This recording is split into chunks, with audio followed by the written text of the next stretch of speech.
প্রথমত আমি সবার কাছে মনে করেন আপনাদের সকলে পায়ে আমার হাত, আমি ক্ষমা চাচ্ছি। আমার প্রোগ্রামে কখনো এরকম লেট হয় না, ওয়াল্লাহি আল্লাহকে সাক্ষী রেখে বলছি। আসলে ভাগ্যটা যখন যেমন ভাবে লেখা আছে তখন তেমনই হবে, কেউ ঠেকাবার সাধ্য রাখে না যুবক ভাইরা, ঠিক আছে না কথাটা আমার? আজকে কপালে ছিলই যে ওয়াজ শুরু হবে 12টার সময়, এটা ইচ্ছা এক সপ্তাহ। তিনি কে বলেন তো সবাই? যখন বের হয়েছে একদম এক্সাক্ট রাইট টাইম, বরং আরো সময় আমাদের বাকি ছিল আপনাদের প্রোগ্রামে, হয়তো বা আমি আরো আগেই আসতাম। শুক্রিয়া, জি, আরো আগেই আসতাম।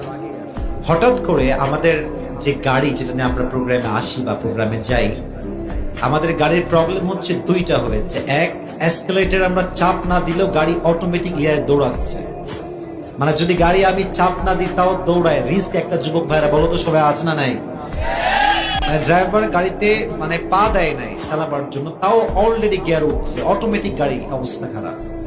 একটু পরে এমন একটা অবস্থা যে গাড়ির সামনের ইঞ্জিন এত গরম হয়ে গেছে, মানে আগুন লেগে যাবে যাবে ভাব, এই একটা অবস্থা।